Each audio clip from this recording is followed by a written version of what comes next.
Cacing. Ya, gimana Puan? Apa kabar ini? Bagaimana kabarnya PSM? Sudah tiba di Kuala Lumpur. Tadi ada foto-fotonya kita sudah dikirimkan. Yes. Sementara latihan. Dan Dan kabar positifnya dulu, iya. Kenzo sudah bisa main. Oh. Jadi salah satu pemain sayap PSM, Kenzo Mambu, dilaporkan sudah bisa main dan kondisinya sudah baik. Yes. Kemungkinan akan dimainkan nanti pada akhir pekan ini melawan Kuala Lumpur FC di penyisihan grup H Piala AFC 2022. Nah, yang menarik juga Puan, kabar yang kedua adalah Terus? PSM akan melawan tim yang terluka. Jadi lawan PSM yang pertama ini Kuala Lumpur FC tidak sedang baik-baik saja. Kenapa kodong? Dalam 5 pertandingan terakhir menderita kekalahan 3 kali. Terakhir ini di 18 Juni kemarin ini terakhir pertandingannya di Piala Super Malaysia kalah 2-0 lawan Terengganu dan dikalahkan oleh tim-tim bawah, papan bawah. Nah, ini menariknya ini artinya kalau dikalahkan oleh tim-tim papan bawah artinya menurun ke performance. Betul. Nah, ini bisa menjadi celah untuk PSM. Betul. Ditonton lagi pertandingannya, dianalisis. Oh, kelemahannya di sini. Nah, kelemahan yang kedua meskipun tim ini cukup produktif dengan 16 gol di 10 kali pertandingan, tapi kebobolannya juga lebih banyak, 18 gol. Saya tadi searching langsung ini. Bagaimana ini sebenarnya tim ini kuat betul tidak? Nah, ternyata meskipun begitu, ya begitulah kondisinya. Jadi kita kasih besok dulu PSM lawan tim terluka Kuala Lumpur FC. Nah, meski begitu ada beberapa pemain yang kita rilis besok. Yang kita rilis pemain-pemain yang mungkin perlu menjadi perhatian dari Tavares. Yang pertama ada namanya Paulo Jose. Ini salah satu gelandang serang dari Kuala Lumpur yang saat ini juga menjabat sebagai kapten. Dan ini adalah gelandang yang sangat produktif dengan 4 gol ya. Dia kalahkan striker. Kemudian yang kedua ada Romel Morales, masih di posisi gelandang juga. Tapi juga biasa di striker, dia sekarang membukukan 3 gol. Kemudian yang terakhir ini juga yang perlu diwaspadai adalah pemain sayapnya dari Kuala Lumpur FC, namanya Partiban Kajanasekera. Nah, ini salah satu pemain menyerang sayap. Kemudian ada lagi satu yang kita rilis, yakni namanya Zafri Yahya. Ini juga salah satu yang perlu diwaspadai. Besok bisa dibaca statistik permainannya selama Piala Super Malaysia dan Malaysia Super Cup, dan selain itu juga Malaysia FA Cup. Jadi ada 3 kompetisi yang sedang berjalan di Malaysia.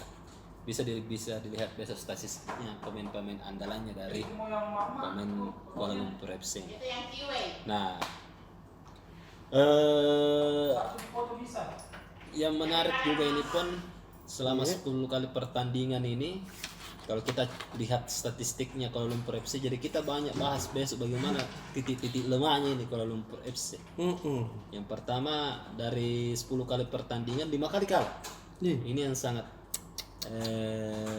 bisa dilihat juga, mestinya Tavares menjadikan itu sebagai bahan ya untuk melihat kelemahannya. Kemudian 4 kali menang dan sekali seri.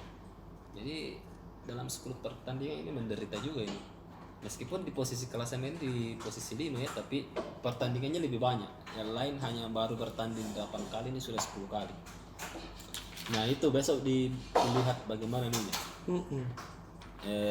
plus minusnya nih Kuala Lumpur FC.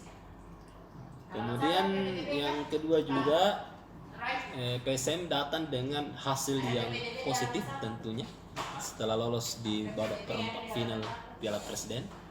Nah itu mesti dijadikan sebagai motivasi untuk bisa lebih tinggi lagi. Apalagi target tinggi dari top manajemen ini bisa menjadi juara grup. Iya. Dan nampaknya itu tidak mustahil. Setelah melihat catatan PSM itu lebih bagus. Kalau kita besok kita akan ulas lagi bagaimana catatan permainan dari Tampines Rovers, wakil dari Singapura. Kayaknya lebih di bawah daripada Kuala Lumpur FC. Tapi kita besok lihat lah bagaimana statistik dari Tampines Rovers ini. Iya. Nah, itu yang jadi kesimpulannya adalah PSM lebih unggul secara catatan pemain, meskipun kualitas pemainnya ya mungkin 11-12 ya, tapi PSM unggul karena punya motivasi lebih tinggi setelah lolos di Piala Presiden. Kemudian yang kedua, Kuala Lumpur FC ini tidak dalam kondisi performance terbaiknya dalam 5 kali pertandingan, bahkan terakhir itu kalah. Kemudian yang ketiga, nampaknya pemain PSM ini sudah lebih banyak yang sehat, seperti Gary Kenzo sudah bagus bisa main. Kemudian yang keempat, lengkap ke sana pemain, full tim turun di Kuala Lumpur. Apalagi besok ada saya dengar paksa akan turun. Iya. Akan pergi nonton juga. Jadi besok juga paksa tuh ke Malaysia untuk nonton. Jadi pemain PSM ini mesti lebih semangat lagi karena owner yang nonton. Iya. Sembari itu. Oke, itu dari PSM. Kemudian sedikit dari Rapuang. Yang pertama kita ke Toraja dulu, bahwa ini musim pancaroba. Meskipun ini sudah masuk musim kemarau, tapi beberapa titik-titik itu masih sering hujan. Dan kalau misalnya pancaroba begitu, musim hujan kemudian kemarau lagi, itu bisa menimbulkan banyak peluang-peluang penyakit. Dan itu sudah terjadi di Tanah Toraja Utara tepatnya. Ada 140 kasus DBD sepanjang 6 bulan ini sejak Januari, dan 2 orang meninggal. Nah, jadi ini sebagai warning juga kepada masyarakat di kabupaten kota lain untuk menjaga kebersihan. Jangan sampai ada tempat-tempat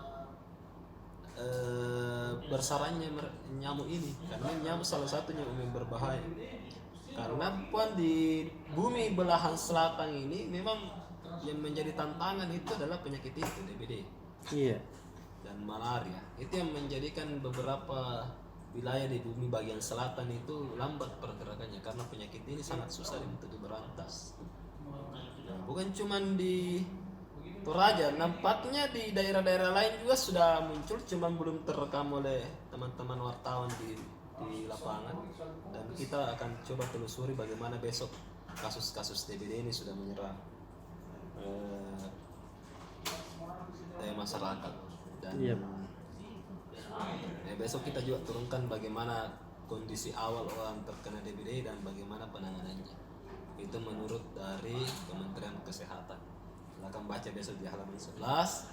Kemudian ada juga beberapa lintas-lintas daerah dari Bone, kemudian dari Palopo, dari Pindrang, dari Jeneponto dan lain-lain. Kemudian kita masuk di halaman 12, masih di Sulsel. Ini DPD PAN di Goa dan Parepare sudah mengusulkan calon presiden dari bawah, dari bottom to up, dari bawah ke atas. Jadi di Goa itu ada 7 calon presiden yang diusulkan, kemudian di Parepare ada 2. Nah, yang berulang itu Zulkifli Hasan sama Erick Thohir.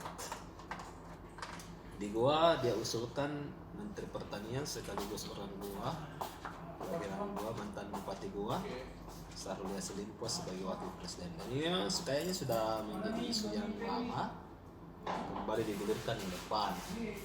Bagaimana SCL ini didorong menjadi wakil presiden dari timur kan.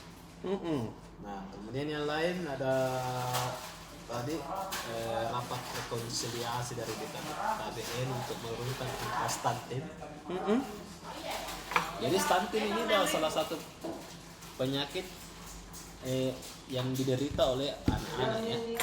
Iya. Jadi usia 0 sampai 59 bulan itu berapa tahun?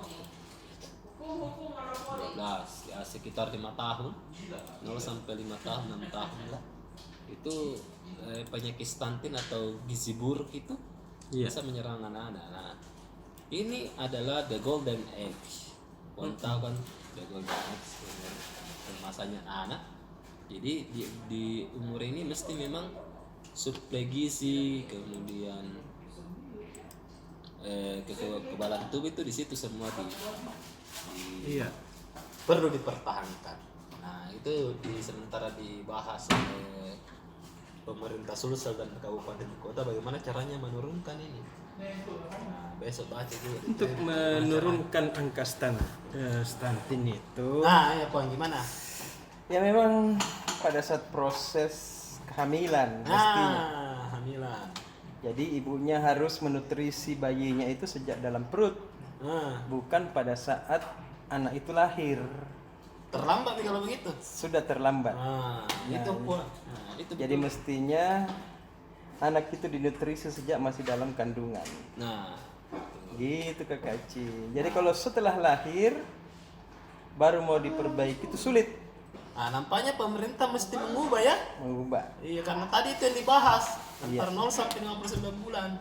Iya. Nah, tapi bagaimana ya besok kita baca saja. Iya. Nanti mungkin akan selanjutnya ikut itu Puan. Bagaimana ibu ini bisa memakan makanan yang bergizi ya? Iya. Jadi makanan yang bergizi itu bukan cuma dari makanan yang sudah siap saji. Karena kalau salah memproduksi, meracik, gizinya akan hilang. Perlu kayaknya nih masukkan Memang untuk mesti BKKBN. ada vitamin khusus. Ya, untuk mencegah stunting itu. Saya punya pasien itu sudah umur 6 bulan masa kehamilan, divonis sama dokter bahwa anaknya nanti stunting. Apa namanya kalau anak-anak yang lahir tidak normal? Tidak berkembang dia punya janin. Wih, bisa jadi kok dong apa namanya? Stunting. Lahir apa namanya tuh Pak? Jadi Lahir prematur. Prematur. Nah, setelah konsumsi produk ini, itu Pregnavit namanya, itu semua Apa? Pregnavit. Pregnavit.